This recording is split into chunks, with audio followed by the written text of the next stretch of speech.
2025년 7월 10일자 이스라엘 투데이, 이스라엘과 하마스 간 벌어진 전쟁, 오늘로 643일째를 맞이합니다. 이스라엘의 베냐민 네탄야후 총리와 미국의 도널드 트럼프 대통령이 가자지구 전쟁의 휴전을 논의하기 위한 협상을 지난 7월 10일 날 1차로 했고요. 또 2차로 7월 8일 이렇게 이틀간에 걸쳐서 회담이 진행되었는데, 이 와중에도 가자지구에서는 여전히 이스라엘의 공습과 또 하마스의 공습으로 서로 양측 간의 사망자가 계속해서 늘어나고 있는 상황입니다. 휴전이 하루빨리 이 정리가 돼야 될 것 같은데요. 이런 상황 자세하게 이유진 PD로부터 들어보겠습니다. 어서 오십시오. 네, 우선 가자지구 상황부터 좀 봐야 될 것 같아요. 가자지구 북부 지역에서 이스라엘 군인 5명이 사망하고 14명이 부상하는 아주 엄청난 큰 사고가 발생했어요. 어떻게 된 겁니까? 이번에 이스라엘군이 가자 북부 베이트 한운에서 군사작전을 수행하던 중에 하마스의 매복 공격을 당한 것인데요. IDF에 따르면 보병들은 차량이 아닌 도보로 이동을 하면서 작전을 수행하던 중에 도로변에서 하마스가 사전에 설치해 두었던 폭발물, 이 사제 폭탄이 원격으로 3번이 연달아서 폭발을 했고요. 첫 번째 터진 폭탄에 군인 여러 명이 부상을 입었고, 이들을 돕기 위해서 달려온 군인들이 이제 두 번째 터진 폭탄에 또 한 번 부상을 입었습니다. 그리고 마지막으로 3번째 폭탄이 터진 후에 하마스가 이스라엘군을 향해서 총격을 가했는데요. 이번 공격으로 전사한 5명 전부 20대 군인들이었고요. 그중에 4명은 초정통파 유대교 단체인 네차 예후다 대대 소속이었고, 나머지 1명은 가자사단 북부여단에 소속돼 있었던 군인이었습니다. 부상자는 총 14명이었는데요. 그중에 2명은 중상으로 분류되어서 인근 병원으로 긴급 이송되었습니다. 이번 공격은 하마스가 사용하는 매복 전술의 일환이었는데요. 먼저 폭발물로 이스라엘군을 무력화시킨 뒤에 그 다음에 부상자나 구호팀에게 추가적으로 총격을 가하는 그런 매복 패턴입니다. 최근 몇 달 동안 가자지구에서 이렇게 교전하던 중에 사망한 군인 대부분이 이렇게 폭발물에 맞은 경우였는데요. 그중 다수가 건물 안이나 아니면 이번처럼 도로변에 설치된 그런 폭발물에 당한 경우였습니다. 이렇게 아직도 하마스가 지하터널이나 아니면 매설용 폭탄을 활용해서 이런 게릴라식 저항을 이어가고 있는 그런 상황입니다. 그게 문제예요. 그게 지금 하마스가 많이 제압됐다고는 하지만, 그래도 그 이전에 하마스가 설치해 놓은 부비 트랩, 이런 것들, 함정, 이런 게 아직도 많이 매설되어 있기 때문에 이스라엘 군인들이 굉장히 조심스럽게 움직이긴 하겠지만, 그래도 잘못하면 이제 이 부비 트랩, 특히 이제 이 보병들 걸어가다가 건물과 건물 사이에, 그리고 잔해 사이에, 잔해 속에, 그리고 멀쩡한데 겉으로 보기는 아무렇지도 않은데 땅을 잘못 밟으면 이제 주례가 터져서 이제 막 난리가 나겠죠. 그럼 구팀들 오고 막 그러면 또 이제 숨어 있다가 매복팀들이 저격하고, 이런 일들이 계속 일어날 것 같아서 굉장히 조심해야 되는데, 그 얘기는 그만큼 아직도 가자지구 안에 하마스가 많이 남아있다는 얘기예요. 심지어는 하마스가 미국의 구호단체 GHF, 정말로 가자지구 안에 있는 난민들을 위해서 순수한 민간 구호단체로 들어가서 활동하고 있는데, 이 구호단체 GHF 의원들을 향해서 수류탄 공격을 또 감행해서 많은 사람들을 다치게 했어요. 네, 맞습니다.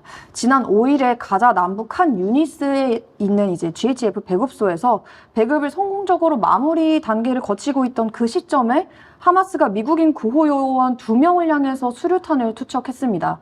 네, GHF가 SNS에 하마스가 던진 수류탄에 들어있던 파편이다, 이렇게 사진을 게시를 했는데요. 이번에 하마스가 던진 수류탄은 살상용 수류탄으로 안에 파편이 들어있는 그런 수류탄이었습니다. 그러면서 GHF는 현재 가자의 민간인들이 처한 상황이 이렇게 위험하다, 이렇게 지적을 하면서 전 세계에서 똑똑히 이런 현실을 직면해야 한다고 강조도 했는데요.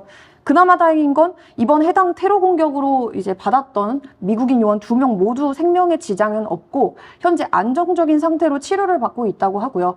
그리고 현장에 있던 다른 현지 구호 활동가나 민간인에도 부상자는 없었다고 전했습니다. 그럼에도 불구하고 하마스가 이번처럼 민간 구호 인력까지 공격 대상으로 삼고 있다라는 점에서 큰 충격을 주고 있는 상황입니다. 지금 이런 상황인데도 그 한쪽에서는 또 가자지구 안에서 하마스가 완전히 통제권을 상실하고 있다, 이렇게 얘기했다고도 했는데, 가자지구 안에서 하마스가 통제권을 상실했다. 이런 얘기 누가 얘기한 겁니까? 이번에 이제 하마스 내부 고위급 인사가 BBC와 인터뷰에서 얘기한 내용인데요. 가자지구 내부에서 하마스의 보안 군사 통제력이 약 80% 이상이 붕괴됐다. 이렇게 밝혔습니다. 특히 눈에 띄는 대목은 하마스의 지휘 체계가 사실상 기능을 멈췄다는 점인데요. 이 해당 관계자는 우리에겐 더 이상 작전을 지시할 수 있는 그런 시스템이 없고 지도자의 95%가 이미 사망했거나 아니면 지금 연락이 두절된 상태다. 이렇게 또 전했습니다. 게다가 하마스의 치안 담당 부서인 내무부의 구조 자체가 무너졌고 그리고 치안 통제를 맡고 있던 경찰 조직까지도 사실상 해체된 상태라고 이렇게 덧붙였습니다. 뿐만 아니라 이 해당 관계자는 하마스의 정치, 외교 그리고 이 안보 구조가 거의 남아있지 않다 이렇게 이야기를 했는데요.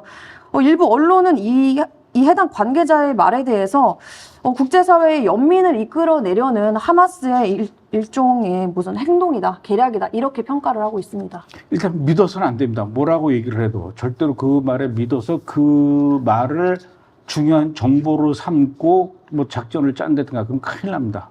얘네들은 입만 벌리면 다 구라예요. 이걸 뭐라 그러는지 아시죠? 입 벌고. 입 벌고. 예, 아시네. 자, 그나저나 이스라엘과 하마스 간의 그 휴전 협정 어떻게 돼가고 있습니까? 60일간의 그 휴전 협정에 하는 것에 대해서 맨 처음에 이스라엘은 긍정적인 반응을 보였는데 하마스는 오히려 부정적이었어요. 지금은 어떻습니까? 아직도 하마스의 반응 부정적입니까? 이제 하마스가 초반 태도와는 달리 긍정적인 반응을 보였다고 하는데요.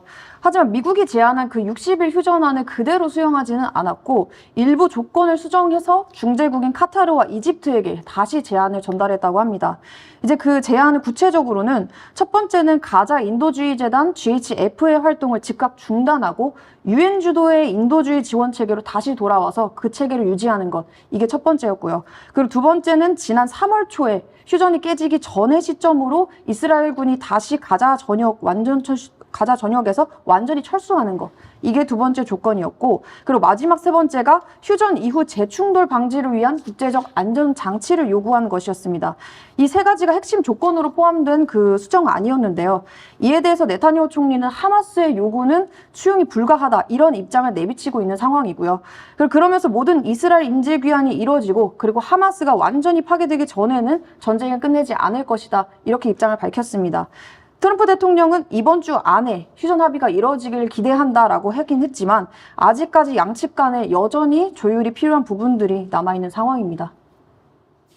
하마스와 휴전 협정할 때 반드시 잊지 말아야 될 게 이제 가자지구 안에 아직도 억류되고 있는 이스라엘 인질에 대한 얘기를 해야 되는데 지금 이스라엘 인질들 가자지구 안에서 지금 상황이 어떻습니까? 안 그래도 트럼프 대통령이 이번 인질 협상 추진에 대해서 카타르에 압박을 놓고 있는 상황인데요. 이번 워싱턴 방문에서 네타냐후 총리 역시 이 인질 문제를 하마스 제거 목표와 함께 최우선순위에 두고 있는 상황입니다. 그리고 미국이 제안한 휴전안 내용에 따르면 하마스가 60일 휴전 동안 10명의 이스라엘 생존 인질과 그리고 9명의 시신을 귀환시키는 것을 시작으로 해서 인질 전원 석방을 목표로 하고 있습니다. 그리고 이란이 지금 이스라엘 군으로부터 호되게 공격당한 이후에 테헤란 공항이 올스톱이 됐었거든요. 근데 최근 들어서 공항이 다시 이제 운항이 재개됐다 이런 얘기를 합니다. 별로 피해가 없었던 겁니까? 아니면 복구가 빨랐던 겁니까? 이번에 이제 이란의 수도 테헤란을 포함해서 대부분 지역에 있는 공항 운영과 그리고 항공편 운항이 빠르게 재개가 된 건데요. 그렇다고 피해가 별로 없었던 건 아니라고 하고요. 오히려 심각한 피해를 입은 주요 공항들이 많았다고 합니다. 그럼에도 불구하고 이제 실제로 공항의 활주로나 이런 주요 인프라가 파괴된 경우에는 평균 복구 기간이 3주에서 8주 이상이 된다고 하는데 이번에 이란 같은 경우에는 20일 만에 운영을 재개할 수 있었는데 그 이유에 대해서 동아제르바이잔 공항청장은 공항 직원들이 이제 밤낮 없이 계속 헌신적인 노력을 한 덕분이다 이렇게 이야기를 했고요. 보도에 따르면 이란 공항 당국과 기술진이 피해를 입은 후에 신속하게 활주로나 레이더, 내비게이션이나 보안 장비 이런 주요 공항의 인프라들을 복구하는 데 힘을 썼다고 합니다. 그래서 단순히 피해가 작아서 이런 운항 중단이 적었다기보다는 신속한 대응과 이런 복구 덕분이다 이런 내용으로 이야기를 많이 하고 있습니다. 테헤란 공항 활주로에다가 쫙 그냥 그 불을 질렀어야 되는데 그랬어요. 그 활주로가 아스팔트로 돼 있어가지고 불 붙으면 잘 탈 것 같은데 아스팔트가 아닌가? 콘크리트로 돼 있나? 어쨌든. 하여튼 활주로 중단 폭격을 해가지고 비행기가 못 뜨게 해야 되는데 또 금방 복구하겠죠, 걔네들이. 자, 이번 주에는 이스라엘 군이 후티 반군, 하고 이제 미사일을 주고받는 일이 많았어요. 후티 반군이 이스라엘 쪽으로 미사일을 발사를 했는데 지난주 토요일입니다. 이스라엘 쪽 피해가 컸죠. 이번에 후티 반군이 이스라엘 텔아비브 벤구리온 공항에 탄도미사일을 발사한 건데요. 아이고. 네, 이로 인해서 이제 유대와 사마리아 지역에 공습 경보가 울렸다고 하는데, 하지만 이스라엘 방공망이 이 해당 탄도미사일을 즉시 요격했다고 하고요. 뭐 인명 피해가 추가적으로 보고되지는 않았습니다. 다행이네요. 네. 그러니까 그 피해가 큰 게 아니라 요격을 했군요. 그 다음 날인 일요일과 월요일에도 또 홍해 인근의 상선들을 향해서 후티 반군이 공격을 또 했어요. 네. 후티 반군의 해상 공격이 지금 또 다시 거세지고 있는 그런 상황인데요. 일요일에는 홍해를 항해 중이던 리베리아 국적의 그리스 선박인 매직 시스가 이제 후티의 공격을 받았습니다. 후티는 수류탄이나 미사일 그리고 폭탄을 장착한 무인정 이런 걸 동원해서 이 해당 선박을 공격을 했는데요. 선박에 불이 붙어서 물이 차오르는 상태가 되어서 선원들이 이제 22명이 타 있었는데 이제 배를 버릴 수밖에 없는 그런 상황이 됐고 지나가던 선박에 의해서 구조가 됐다고 합니다. 그리고 이 해당 선박 매직 시스는 침몰했고 완전히 전파된 그런 상황이 됐다고 하고요. 후티가 이 매직 시스를 공격한 이유에 대해서는 이스라엘 항구를 이 매직 시스가 많이 드나들었다 이렇게 주장을 하면서 자신들의 공격의 정당성을 내세웠는데요. 심지어 다음 날인 월요일에도 후티가 공격을 했는데 홍해에서 리베리아 국적의 그리스 선박인 이터니티 C를 공격을 또 했습니다. 이번에는 소형 보트의 무장 인력까지 동원을 했고요. 그리고 폭탄을 탑재한 드론의 공격까지 있었다고 하는데요. 예멘 주재 미국 대사관의 성명에 따르면 후티가 배를 침몰시켰고 그리고 선원들을 살해했고 생존 선원 다수를 납치했다 이렇게 주장을 했습니다. 이 해당 선박에 최소 4명이 사망했고 2명이 부상을 입었다고 하는데요. 후티는 이 선박에 대해서도 역시나 이스라엘과 연계되어 있기 때문에 우리가 이렇게 공격을 한 거다라고 하면서 공격의 정당성을 또 한 번 내세웠습니다.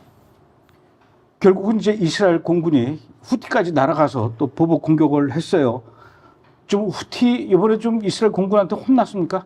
네, 맞습니다. IDF가 이번에 블랙 플래그 작전이라고 명명이 된 이번 야간 작전에서 약 20대 전투기로 50개 이상의 무기를 투하했다고 밝혔는데요.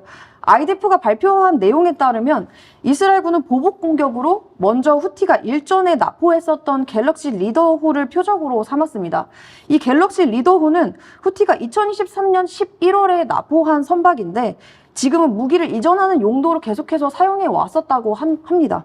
그리고 후티는 이 해당 선박에 레이더 시스템을 추가적으로 설치를 해서 해상에서 다른 선박들을 추적하는 데 이 레이더 시스템을 사용했다고 밝혔는데요. 그래서 이번에 이스라엘이 이번에 이 갤럭시 리더호를 또 표적으로 삼은 거기도 하고요.